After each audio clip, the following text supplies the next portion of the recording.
Hey everybody, Rob Cohey talking a little bit about what's new in Inventor 2011.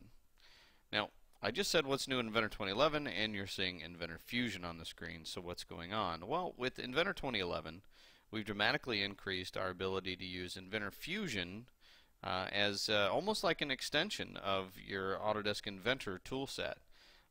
In some cases, there'll be other cases where you want to use Fusion as a direct modeling tool or as a base model editor. And we have a couple examples of that throughout this entire demonstration. But I'm going to go ahead and use Fusion here in this example to complete the design of this planetary gear pump system. Now, the reason I'm doing that is because I have a choice whether or not I want to use a direct modeling application or a parametric modeling application. And that's unique to Inventor and Inventor Fusion. I have the ability to bounce back and forth between a parametric modeler and a direct modeling application like you're seeing here with Fusion. Now, so far I'm using pretty traditional parametric modeling techniques. I'm creating sketches and doing extrusions and such. But here what I'm really pointing out is the ability to kind of utilize Fusion for even parametric modeling if you choose to. So here the direct manipulation tools like you're seeing now in Inventor 2011 of course are in Fusion, and I can grab a hold of some geometry here and perform extrusions. Do a symmetric extrusion here. As I drag it up, I click on a face and it automatically knows to do an extrude to that face. And the reason I'm using Fusion in this instance is A, I can, and B, it's a great modeling application. So let's just go ahead, and in this example I'm going to do a symmetric and 9.5 divided by 2. Who wants to do the math? Just go ahead and put the equation right into the feature. Now, I've used marking menus so far on every single one of these features, either marking menu or direct manipulation icon. This time I'm going to use the marking menu as a gesture. Now, you didn't see the menu pop up there, but it was a gesture. I simply held down the right click, dragged to the southeast, if you will, and based upon the objects that I had selected, I had a couple edges selected to do a fillet. The gesture of dragging to the southeast essentially told Fusion that, you know what, I'm going to do a fusion here, or a fillet in this example. Now take a look at this. I'm doing a circular pattern, and look at the real-time updates as I'm going through. So some nice tools inside of Fusion that make the modeling experience, even for novice users, very comfortable and very intuitive when it comes to, again, I'm going to do one of those gestures for a fillet. It's just all of the commands are essentially right at the fingertips. I'm not going to put a percentage down, but a very high percentage of the time, because I know you guys will hold me to a specific percentage if I say 90% or what have you. Somebody's going to say, hey, well, it's actually 98.5. So I'll go ahead and forego the percentage.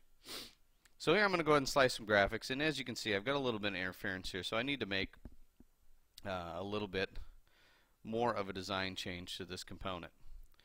So notice the visibility control that I have in an assembly environment.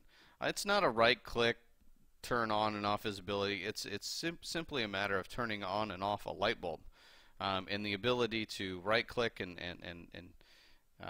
isolate the components is again extremely intuitive. All the commands are essentially right at the fingertips, and when I need to activate, it's simply right click and activate a component to tell Fusion this is the one I'm going to be working on. Now I need to cut out some material here for an eventual O-ring, and I'll start a new sketch, project some geometry,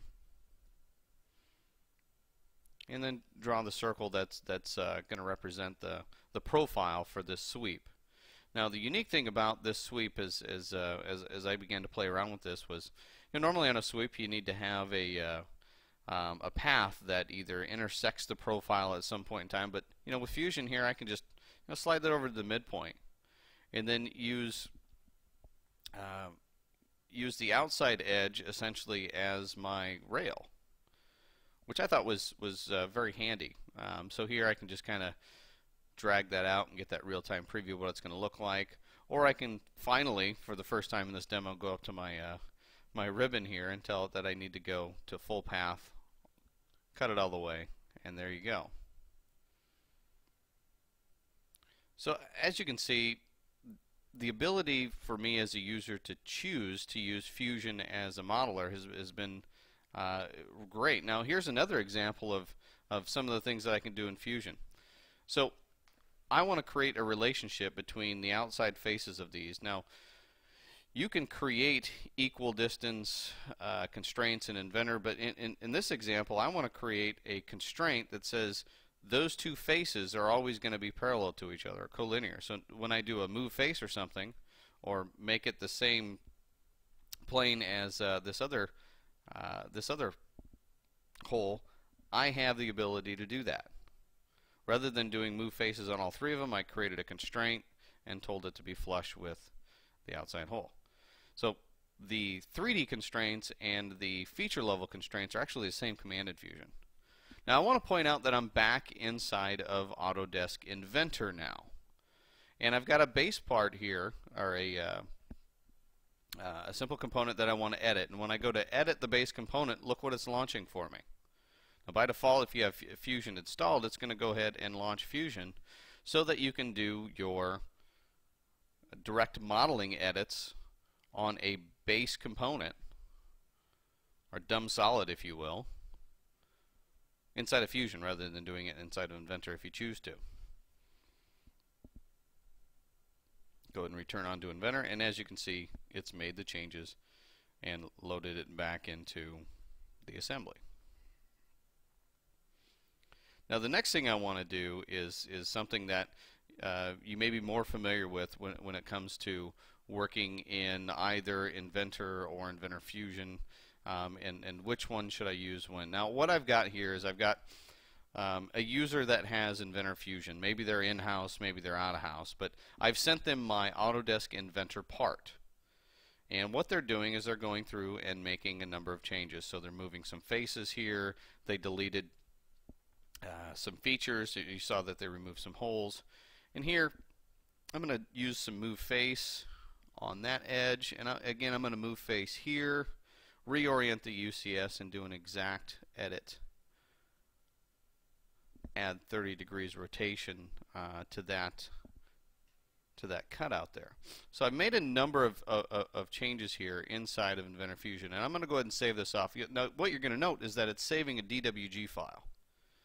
I opened up an Inventor IPT file, but Inventor Fusion is saving off a DWG file, and that's fine. So my supplier, my partner, whatever is going to send me that DWG file, and now I'm going to go ahead and open it inside of Inventor.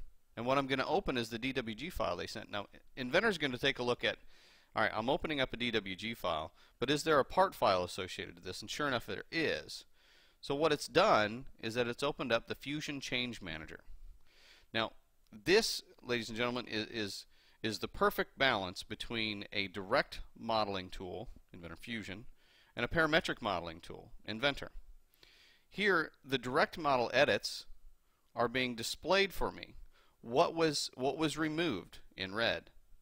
What was changed in blue?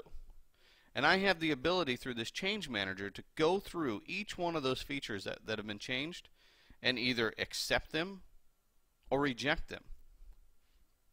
I can either go through and say, you know what, apply all those treatments. My partner knew what I was talking about more than I did. Or I can go through like I'm doing here individually and really determine if those are actually the changes that I want to accept. Now this one here, I can go ahead and say, you know, I want that one. So I can either accept it in the browser, or I can go over to the graphics area and accept it there. Now take a look at this. Once I've accepted and gone through and applied all the treatments that I wanted to, I'm going to go back into Inventor. And I want to make sure that this actually changed the parameters of my component and not just added a dumb set. Look at that. It actually went through and made a parametric change to even the sketch. So like I said, the perfect blend between a direct modeling tool such as Inventor Fusion and a parametric modeling tool such as Autodesk Inventor Only Autodesk has that one, folks. Have a great day.